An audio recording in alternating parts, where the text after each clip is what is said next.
going on? Welcome to the Matt Bernier Show, part of the In the Money Media Network. My name is Matt Bernier. You can follow me on Twitter at Bernier_Matt. This is episode 20, I believe. 19 or 20. I think it might be 20, though, of the revamped, reintroduced, however you'd like to say it, Matt Bernier Show for Tuesday, June the 6th, 2020. Typically on Mondays recorded. This week it's on Tuesday. Next week as well will be on Tuesday. This week obviously also looks a little bit different because there are no visuals outside of just the sort of title card slate that you see if you're over on YouTube. Speaking of YouTube, if that's where you listen, thank you for doing so. You can also listen on Apple Podcasts, however you get your podcasts on Android devices, and also if you head on over to inthemoneypodcast.com, you'll find this show, you'll find all the other programs and content available from In the Money Media. However you do any of this stuff, please rate, review, and subscribe. Give us thumbs up on YouTube, thumbs down, any of that kind of stuff. It's all greatly appreciated. Helps us as far as marketing is concerned and all that sort of stuff. So the more you can do for us, the better, when we greatly appreciate it.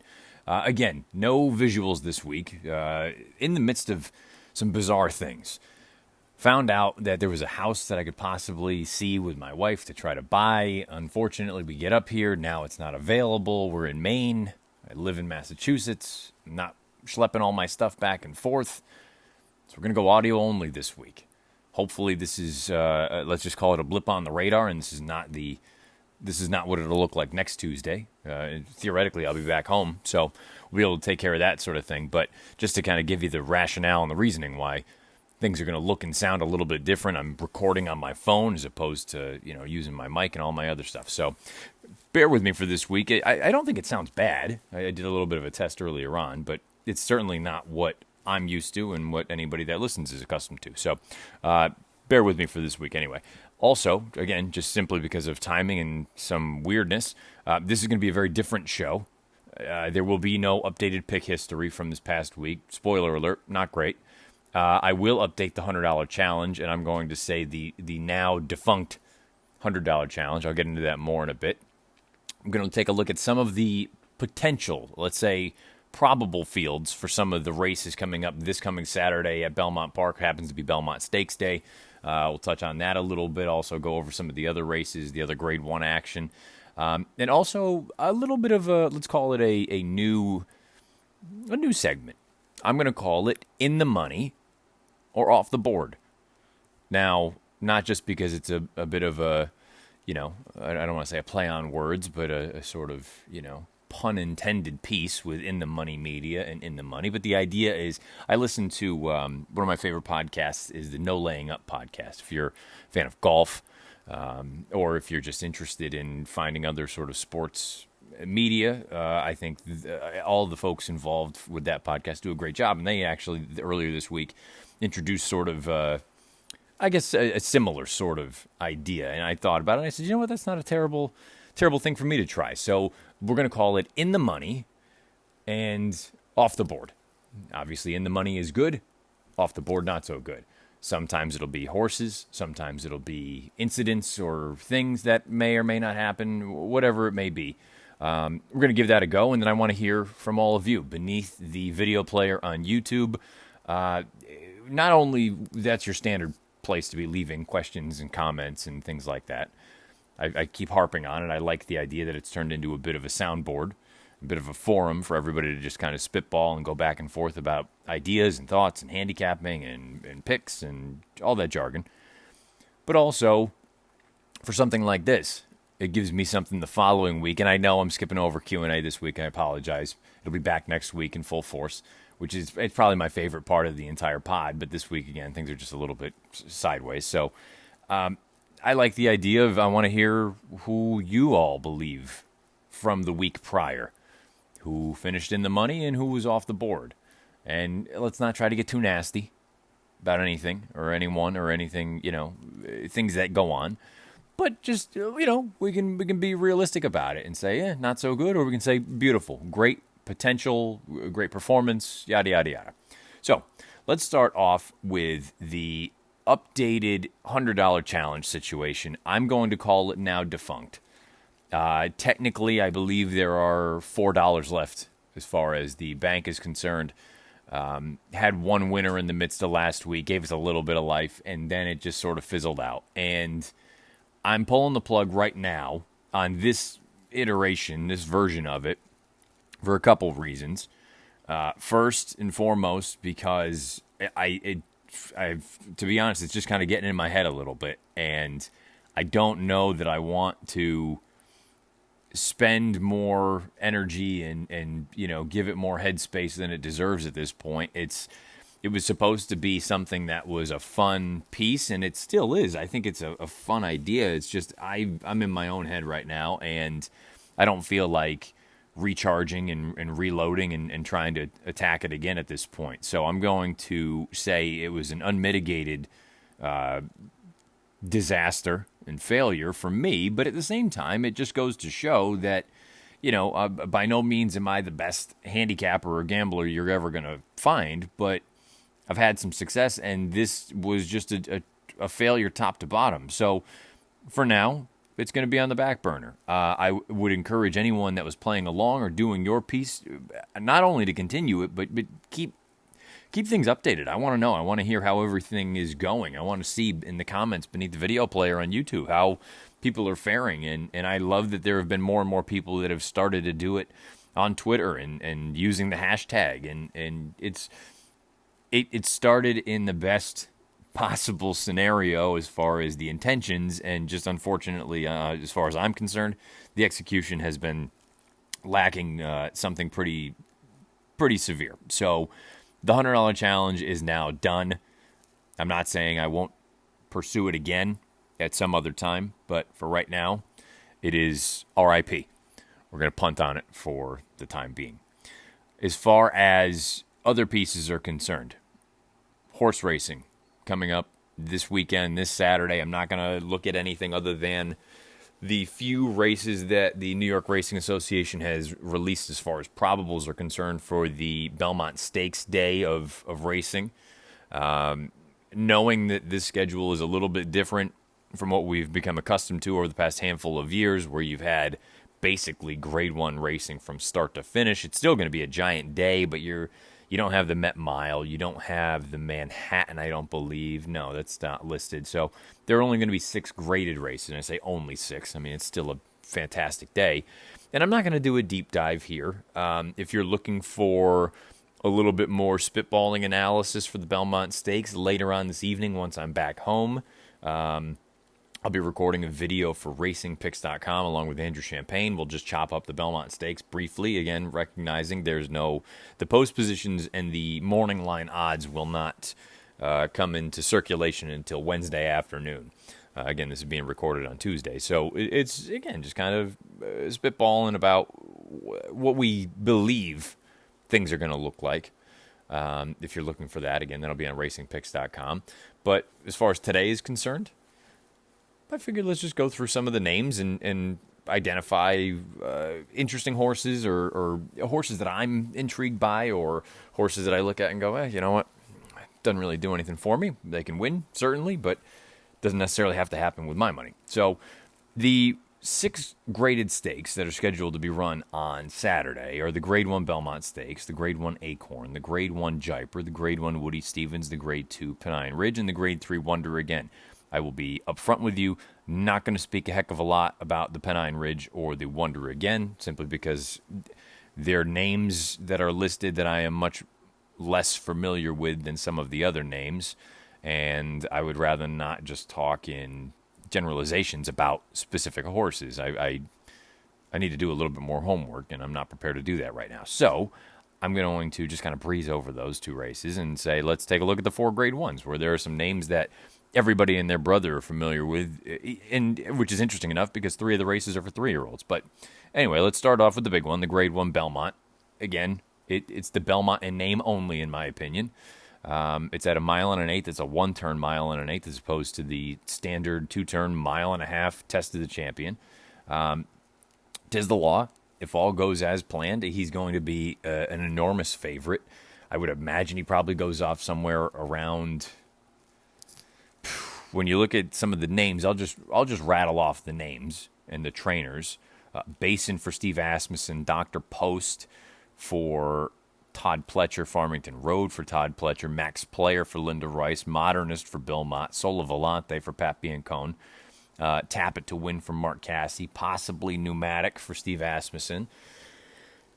When you look at that list of names, I mean, there are good horses in there, don't get me wrong, but just based on what they've done thus far, Tiz the Law is strictly the horse to beat. At a short price, are you inclined to try to beat him? I don't know that I am. I think what he's done on the track thus far has been, you can make an argument that he's the most accomplished or the best 3-year-old, certainly on the East Coast, but you can make the argument nationwide at this point for Barclay Tagg. I guess the question then becomes, it's not so much that you're poking holes in Tiz the Law. It's, do you think there is anyone else that is on the upswing and could take another step forward on Saturday and be the one to, like I said, not necessarily a step back from Tiz the Law, which is possible. But I mean, if you're just looking at what he's done, he's been remarkably consistent throughout his career.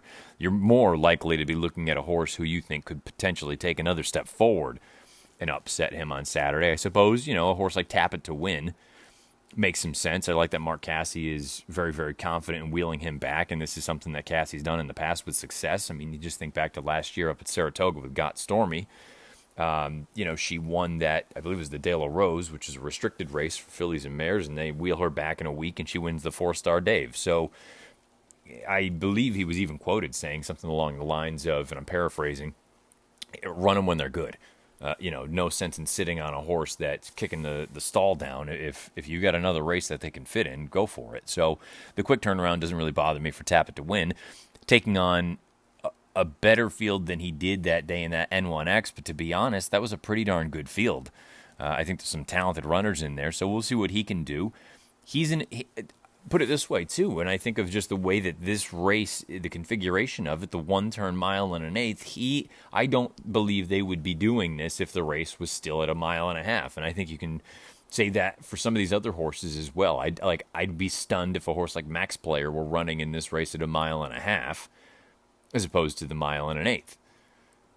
You have other horses who I think potentially are compromised by the fact that this is at 1.5 miles compared to the 1.5 miles. I feel like some of the names on this list, let's use Modernist, let's use Farmington Road. I think they're both compromised at the 1.5 miles. Doesn't mean that they won't run well, doesn't mean that they don't have a puncher's chance. At 1.5 miles, I think this would have really hit them right between the eyes. I think this would have been a race that I've been saying about Modernist for months now. You can go back to earlier episodes of the pod, that he's always felt like a Belmont Stakes type to me. And when I've said that, I've meant at 1.5 miles, not at 1.8 miles. I don't know that he has the brilliance at 1.8 miles to run with the Tiz the Law, to run with the Tap It to Win. At 1.5 miles, where his speed plays and he can just kind of gallop and drop 24s on your head, I think that would have been a lot more intriguing. Even a horse like Farmington Road, who I've liked, he's a bit of an unfinished product. He's a bit of a plotter at this point. Let's call a spade. But the 1.5 miles, I felt like, would have been really working to his advantage. And maybe he'll just be a bit of a later bloomer. But we'll see what happens. Basin, again, he's a horse that I know he's got some fanfare. I've never been a huge fan of his, but he's certainly got ability. Sola Volante, he's coming back on short rest as well, but he looked very, very impressive winning that race down at Gulfstream last week. So if you think there's a little bit of pace in the race, which at face value, I wouldn't call it a blistering one, but there's typically not a blistering pace in the Belmont. But again, we're talking apples to oranges, the 1.5 miles to 1.8 miles. So do with that what you will. It'll be very interesting to see where it post positions, because I do think that'll make a little bit of a difference. I think not only the shortened length of the 1.8 miles, but the fact that it's one turn will be a legitimate factor in this race. I've long maintained, I believe it wholeheartedly, that certain horses are more suited for one turn as opposed to 2 turns. There's a real scenario where a horse like Tap It to Win fits that bill, because his 2-turn efforts have been terrible. Now, maybe the horse just wasn't right at the end of his 2-year-old year, but his 1-turn races have been sparkling compared to his 2-turn efforts. We'll find out if that continues to be the case. Tiz the Law, you don't really have to worry about that, because he did win the Champagne last year at a 1-turn mile. So it'll just be a very interesting race. To me, it's not the Belmont Stakes. It's the Belmont in name only, and I get it. I need to practice what I preach as far as being willing to accept that things are just going to be a little bit different, but it just doesn't feel like the Belmont to me. Put it that way. The Grade 1 Acorn. I think the Acorn is a race on paper. Just with some of these names, it could be an absolute war. Casual for Steve Asmussen. I think she's very talented. We know about Gamine for Bob Baffert. She's a very, very talented runner. She was pushed to the limit by a horse in Speech down at Oaklawn Park in her most recent start. Speech came back and ran let's say a fine second. I gave her a chance to upset Swiss Skydiver in that Santa Anita Oaks last week, and she just was no match whatsoever for Swiss Skydiver, who I think it's safe to say right now is the leader in the clubhouse for the 3-year-old fillies based on what she's done on the track. Lucrezia for Arnaud Delacour, I think, is a really talented horse. This is going to be certainly an acid test for her. Perfect Alibi is a fine filly, but the other name that sort of jumps off the page to me is Venetian Harbor. Venetian Harbor ran so well against Swiss Skydiver, setting those fast fractions, first start off of a lengthy layoff, and now you've seen Swiss Skydiver come back and run basically, at the very least, back to that form. I don't think there's any reason to believe that you're not going to get a strong effort from Venetian Harbor here, and I think this one-turn mile is going to just hit her right between the eyes. And more, I'm not suggesting she'll never be a horse that can stretch out to longer distances, but more and more I look at her and I say, why can't she be a major player for Breeders' Cup Filly and Mare Sprint if she continues to, obviously she needs to continue to improve and whatnot, but I have no reason to believe that she won't as more racing comes by. What she's done on the track so far, she's been nothing short of spectacular. So I think this is going to be a really interesting race, and again, it's one that could potentially set up for other races down the road. You can end up seeing a race like the Test up at Saratoga, and then if we're looking down the road, you can be thinking Filly and Mare Sprint, or depending on how some of these horses run, I could very easily see a horse like Gamine stretching out, trying to get a little bit more ground out to 1 1/8, something like that. And perhaps you have one of these fillies end up running big and pointing toward a race like the Breeders' Cup Distaff as opposed to the Filly and Mare Sprint. Grade 1 Jaipur, $250,000, 6 furlongs on the grass. Now, some of these names, I believe Diamond Oops ran the other day. I could be wrong, so maybe he does or doesn't go. But when you just hear this list, Diamond Oops for Pat Biancone, Hidden Scroll, oh buddy, for Belmont, Justaholic, Tom Clark, Kentaka, who I had totally forgotten about, now with Grand Motion, Alexandra, who I really like, I think she's very talented, for Neil Drysdale, Pure Sensation for Clement, he's just, the 100-year-old keeps firing away, he's rock solid on grass, Stubbins for Doug O'Neill, Texas Wedge for Peter Miller, he's always been a horse that, the 6 furlongs we'll find out about, but there's no doubt about his ability on turf and sprinting. And then Tiger Blood, who, Tiger Blood, say what you will, maybe he's a little bit class compromised, but he's just a racehorse through and through. The Jaipur, I've also said this a million times before, turf sprints, not my forte. I'm not going to sit here and try to tell you, who's going to do what, because I couldn't pick my nose if I had to. In a race like a turf sprint like this. All I'll say is I'm starting to buy more and more into Jonathan Kinchin's sort of standing on speed. You better be forwardly placed. It's very, very difficult. 6 furlongs at Belmont, maybe a little bit of a different ball game, but turf sprints, man, speed is king. And I would at least just keep that in the back of your mind when you look at a race like the Jaipur. And the last one we'll quickly touch on is the Grade 1 Woody Stevens, which... if all these horses show up, this might be the smallest field of the big races on Saturday, but you could make an argument that it's the best. Echo Town for Steve Asmussen, 4 left for Doug O'Neill, Meru for Jorge Duarte Jr., Mischievous Alex for John Service, No Parole for Tom Amos, Shoplifted for Asmussen. I mean, that's a war. That's a war on paper if they all show up, and that's not including any sort of random last-second piece that could show up. So I think it's on paper anyway, it looks like it's a spectacular race if they all showed up. You got a ton of talent in there. 7/8 of a mile is that nice sort of testing piece for a number of these horses where many of them have excelled going 6. How are they going to fare going 7? Some of them have tried to go longer. Now we get the turn back that they probably wanted all along. The Woody Stevens is always one of the best races. Obviously, it's sort of you put them together. The Grade 1 Woody Stevens at Belmont, the Grade 1 H. Allen Jerkins up at Saratoga, 7/8 of a mile for the 3-year-olds. Those are two of the best races in New York year in and year out, and this year it doesn't look like that one's going to be any different. Just because it may not be the biggest field doesn't mean it's not going to be loaded with quality. So see what we get there, and like I said, I'm not going to touch on the Pennine Ridge or the Wonder again. These races will be drawn on Wednesday, including the Grade 1 Belmont, and we'll see what happens over the weekend. Now, let's quickly touch on a little bit of the idea, anyway, of in the money and off the board. And keep in mind, I want to hear what you all have to say. If you think this is a silly idea, a stupid concept, then I won't do it anymore. If you think it's fun and you guys have comments and commentary, not just on what I think, but also your opinions, which we need beneath the video player on YouTube, or on Twitter, you can fire away at Bernie or _Matt. Let me know. I think it's just something to always trying to figure out new things and interesting content, and without any kind of feedback from all of you, the listeners and the viewers, I'm swimming upstream. I'm just taking shots in the dark. So let's see what you all think. For me, in the money this week, or from this past week anyway, would be a horse called Uncle Chuck.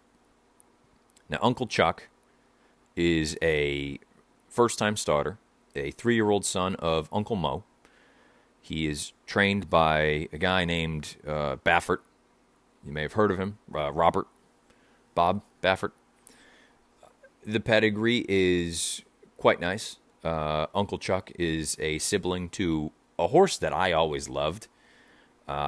She may not have been a superstar, but Electric Forest was a Chad Brown horse, and I don't know if she's still in training or what the story is there, but she was, I always thought she was really, really talented. The numbers might not suggest that she was ever brilliant or anything like that, but I just think she was really nice. Uncle Chuck is also a sibling to a horse called Kentuckian, who was very fast out on the West Coast. I'm glossing over the fact that Mom, Forest Music, all she did was win a number of stakes, including a couple of graded stakes races, the Honorable Miss, the Miss Preakness, so there's certainly speed there. And all he did in his career debut was go out and earn a 95 buyer in his career debut, won by 7 lengths at odds of 1-1. Even money, for those of you that like to use the terminology as opposed to the numbers. When you go back and watch the tape, he broke a little bit slow. Smith hustled him up there. I've spoken about it. I sound like a broken record. Santa Anita, 2 turns on the dirt. You need to be forwardly placed. Smith's not a dummy. He knows what's going on. Got to use the horse, got to get him involved.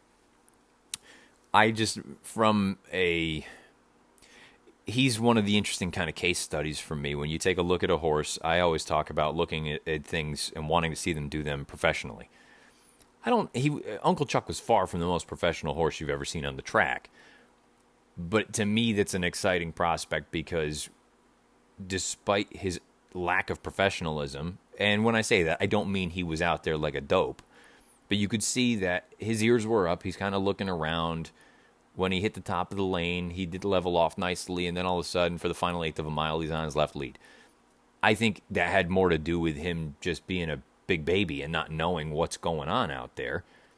But to me, that's exciting when they run as fast as they do and they don't have any idea what the hell's going on. To me, that just signifies that, especially for a trainer like Bob Baffert, how often do you see Baffert horses? I can say the same thing about Pletcher, say the same thing about Chad Brown, can say the same thing about Steve Asmussen. How often do you see their horses act unprofessionally unprofessional may be uncharitable. How often do you see them act immaturely? Very infrequently. For the most part, they are all very polished. They look like seasoned veterans, even in their first start, second start, third start, whether they're 2-year-olds, 3-year-olds, whatever. And when they are a little bit green, it makes me at least take notice and say, okay, well, perhaps there's a reason that Uncle Chuck didn't debut until, the middle of June of his 3-year-old year. But also, you let the master kind of polish things up a little bit. I wouldn't be surprised if this horse, with more racing, more seasoning, continues to improve as far as the maturation situation is concerned and the professionalism. And that should scare anyone else in the division, because if he can do this and run this fast, and again, I get it. He had the track in his favor. I don't know that he beat a tremendous field, but boy, what he did out there, he looked very encouraging anyway. I'll put it that way. It was an encouraging debut to me for him to go as fast as he did without really knowing what was going on, earn a 95 buyer, and I can only assume that he's going to move forward with this pedigree with a little bit more maturation, a little bit more experience. Uncle Chuck may be the kind of horse that this 3-year-old division needs now that all the other horses are seemingly falling off the wayside. And when I say that, I'm talking mostly about a Charlatan and an Nadal.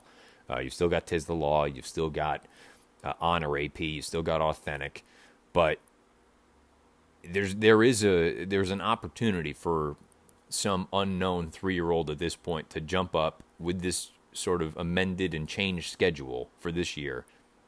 There's a real opportunity for somebody to jump up and take the bull by the horns, and maybe it's going to be Uncle Chuck. So for me, he is my in the money individual person. He's not a person, he's a horse. He is the in the money position. I need your help with this. How do I... He's in the money this week. I'll leave it that way.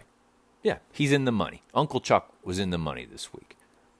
Who was off the board? Well, first, there's 2 candidates here. Well, there's two nominations. One is myself, off the board because of the $100 challenge being the disaster that it was.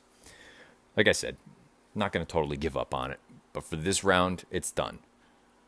May bring it back over the, later summer, maybe into the fall or the winter. But right now, $100 challenge is done. From a racing standpoint, off the board for me is Ollie's Candy. Now, Ollie's Candy actually hit the board in the Grade 1 Ogden Phipps last Saturday at Belmont Park. And I recognize that from a race shape standpoint, she was forwardly placed in a race that featured a hot pace. This is 2 consecutive efforts where she's been up there, and she's just got a little bit tired at the end, and unfortunately, she's probably run the best race and couldn't quite capitalize.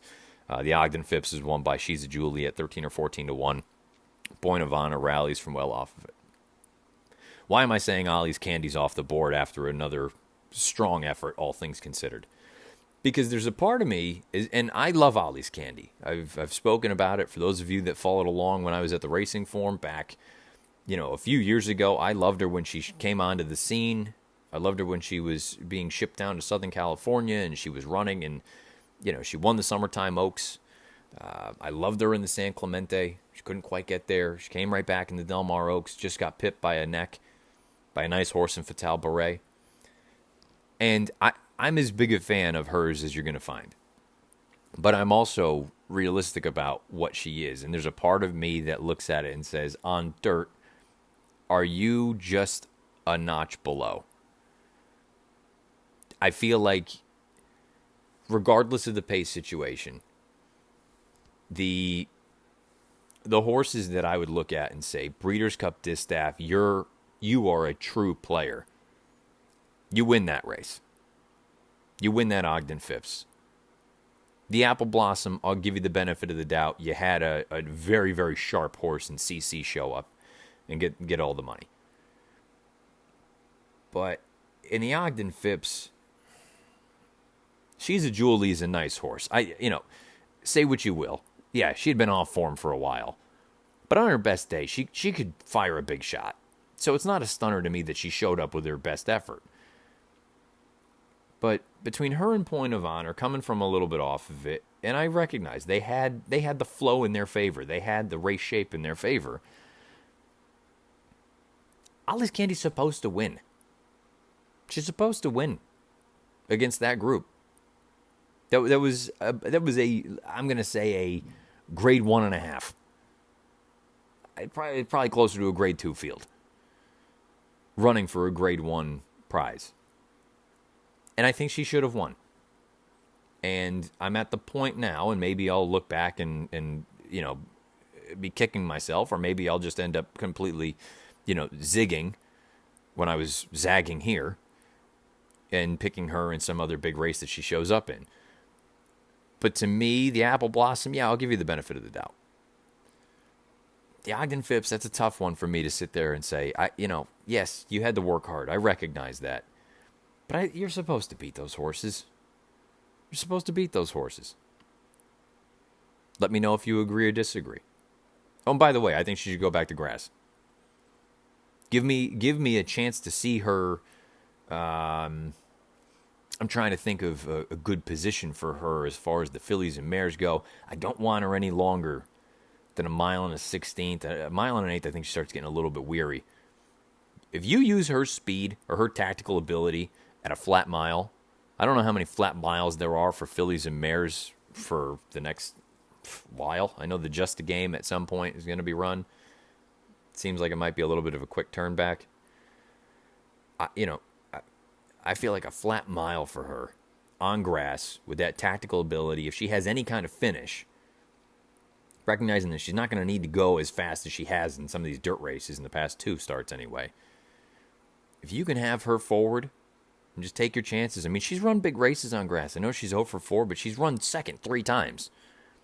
And twice she ran at a mile and an eighth. I'm not holding those ones against her, despite the fact that she only lost by a neck in one of them.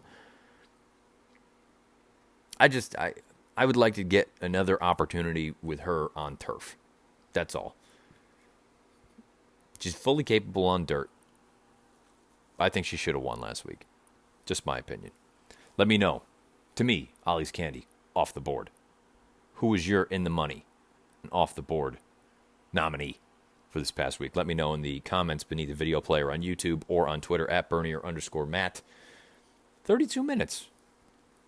Honestly, I thought this was going to be about 15 minutes. I hope the audio is okay. I hope everything as far as visuals go. Look, I get it. The slate's going to be up, but you don't really need to see my ugly mug. I need a shave. My hair's out of control. I'm in a rut, people. Bear with me. However you listen to this thing, thank you for doing so. Please rate, review, and subscribe. If you're over on YouTube, make sure that bell icon is lit up and you subscribe to In the Money Media. You'll get anything that is uploaded. I believe there's no Horse Players Happy Hour this week, but we should be back the following week, next Friday, getting back involved with that for at least a few episodes or a few shows. I don't know what the future of it looks like, but I know everybody involved is enjoying it, so we'll see what that works or what that looks like going forward. If you listen in your podcast sort of platforms, whether it's Apple Podcasts or on Android device, or if you just listen over on In the Money Media, inthemoneypodcast.com. You can go there. You can find everything. PTF's got a number of projects going on. Naomi Tucker's got Talk Racing to Me. JK's got JK Plus One. Obviously, you've got the flagship in the Money Players podcast. The Redboard Rewind. Occasionally have In the Ring. Got a number of things. You can find it all over on inthemoneypodcast.com. You can follow me on Twitter at Bernier_Matt. I will be back next Tuesday. Back to the visuals, back to the camera, all that jazz. We will look back on the weekend that was, including the Grade 1 Belmont Stakes at a mile and an eighth on Saturday. We'll find out if Tiz the Law can deliver or if someone upsets the apple cart. Also go over all the other racing as well. Until next Tuesday, good luck however you play, whatever you play, and wherever you play. This has been episode 20, I believe, of the revamped Matt Bernier Show.